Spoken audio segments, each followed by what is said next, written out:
Hey everyone, I hope you're doing well. This is the first Q&A in the Relief from Chronic Illness group. So while people are joining here, whatever they may do, I thought I'd just answer some questions that came in, and then when people join in live, I can answer those. So a question I was asked today is, why did I choose to become a coach? Well, it really wasn't a choice for me to become a coach. Because if you know my story, I was a sick man for 4 decades roughly. And I lost the ability to walk, and I had all these issues. And I was stressed out and overwhelmed with life. But one day I read about meditation bringing inner peace. And like, I need inner peace. So then I began to meditate, but I thought meditation means you stop thinking. So I would sit there, mind thinking, stop thinking, mind thinking, stop thinking. So I was going through this crazy loop for about a week or so. Then I realized that's a thought chasing a thought, and I'm not my thoughts. I'm awareness, if I can observe those thoughts. So, okay, if I'm not my thoughts, who am I? So I sat with that question, and one day I just heard a voice say, perfect spirit. I'm like, that's it. My spirit is perfect. It's simply the body and mind that are damaged. So then I just had simply a knowing that all is well and all fear about my health was gone. I just knew it was all over. I can't explain it, just hearing that voice is a confirmation that it was all over. So for roughly the last 10 years, I've just been helping people as requested. I had a day job, so I was just working, beyond the day job to help people out. Then I lost my job this spring, so I start the normal job routine, get the resume together, start looking around, but I still have this daily meditation practice.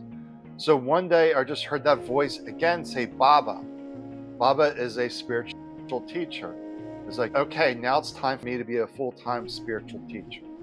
So that's how that came to be, that it wasn't my choice to become a coach. It was sort of like spirit saying, now you're ready to be a coach. Like hearing the voice of perfect spirit. Now it's all over once you realize you're not your thoughts. Okay, that's my little story there. And there's a question that came in from Jen. I think it was Jen. Let's take a look. Yes. So Jen is asking, I'm on a path of inner healing. I'm going through a really tough time right now. I know that we are all one. I know that love is all that matters, and that I'm supposed to love everyone unconditionally, be kind, etc., etc. But I'm having a really hard time with it, especially with silly things such as aggressive and careless drivers. What advice can you give me, please? All right, so we have to go into this a little bit. So we have these rules that we're supposed to be this way. If you know anything about my teaching, there are no rules, there are no restrictions. All rules are self-imposed. So just because we realize that we're approaching oneness, that ultimately it's all about love, but there's people around you that are lost in their story, their head trash. They don't know anything of this oneness. So there's some people that you don't want to be around. They may not be safe for you, or whatever they cause anger, upset, whatever it is. You can just wish them well and move on. You don't need to be kind to everyone. That's the people pleaser mode, and we want to get out of that by just realizing, I know we're all one, but I see you're lost in your mind. I wish you well, but I'm going a different direction. That's enough. You don't even have to go through that steps, if you will, just like, oh, that person's, I'm not safe around them. That doesn't feel right. And you just keep your distance. It's like going up to every homeless person and hugging them because you thought it's supposed to be all one. They're supposed to be loving, kind to everyone. Well, eventually, if you hug all the homeless people, eventually you're going to come up with an angry homeless person who will attack you. So you want to wish them well and help if you can help them, but you don't want to impose yourself. It's not about imposing your will. I'm supposed to love you regardless, so I'm going to give you a hug. I'm going to do all this stuff. No, that's a people pleaser. Do what feels right to you, that this is our one life, our one way forward. And that's the way we move through life. And no one has joined here, which is fine. It's just the first week, and it's sort of middle of the afternoon, so it's all good. So this is to realize we're here, it's perfect, and we can just relax. That's all going to be okay.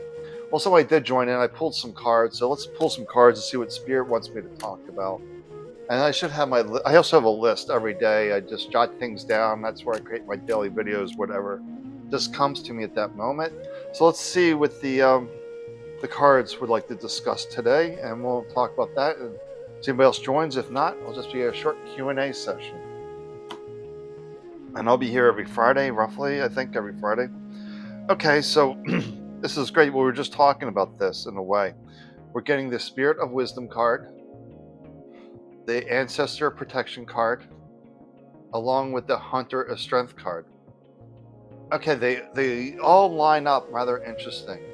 That we are the strongest when we are here in this moment. The power of now, that's our strength.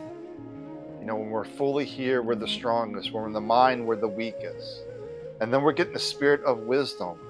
Well, wisdom exists in this moment. So when you're here, you're strongest, then you can hear your own wisdom, your own way forward. And the protection card is just reminding you it's safe to follow your own wisdom, your own insights. And this is where we get into trouble, if you will, is by not listening to ourselves. That we live in this body. We know what's best for us. Yet, if you were like me for nearly 4 decades, it wasn't my job to fix me. It was their job to fix me. The knowledgeable one, the doctors, anybody outside of me knew what was better for me. And that's simply not true. They have to realize, be present. That's when you're the strongest. When you're present, your wisdom comes. And it's safe to follow you. So stop giving your power outside of yourself. I did this for too long and I suffered lots and lots of pain.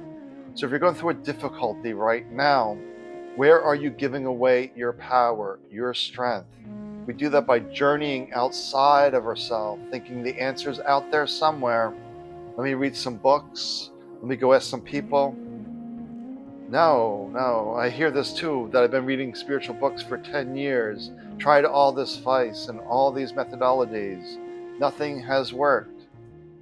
But your teachings remind me that I know the answer. Yes, you know that you know, but the mind has convinced you that you do not know. Somebody has joined, so thank you. If you have a question, let me know. Just rambling here, and let me see if I can see who is here, so I don't really see it on Restream, who's watching with me. Let's see if I can find out. But it's all good. If you have a question or not, that's good. Otherwise, we'll log off here in a moment, and we'll come back next week. There's no pressure, there's no demands. And once you get to this place of stillness, then the questions sort of subside. They don't need to be here anymore.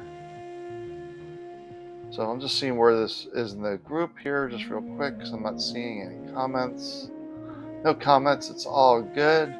So I think we're going to be wrapping it up here in a moment, just refreshing my screen, and we'll take a look here. So we just want to breathe, to pause, to relax. Really coming into this moment, finding our strength, allowing that wisdom to rise up from the stillness, our insights, and it's safe to follow our truth. And we know when we do that, all is well. And what I did there was a 1 minute or 30-second daily mental shower. I'm sitting, I'm relaxing, I'm taking a breath, I'm relaxing. That's it. That's a daily mental shower, just putting the gaps in the thought stream. The more gaps, the more peace. Let's see. Oh, here I am. Okay, there's no questions there. I don't know who's watching, can't see that, but that's all good. All right, I think I'm actually finished for today. I'm not hearing anything, so I think I'm not seeing anything actually. So I think that's it, and I'll see you next week. And I wish you well. Take good care of yourself. The group is here for you to ask questions, get support. Let us know what you're going through, and we can help you or give you some suggestions, some tips. We can't tell you the actual answer. It's only a suggestion, but you know that you live in the body. You know it the best. All right, take good care of yourself. I will talk to you soon.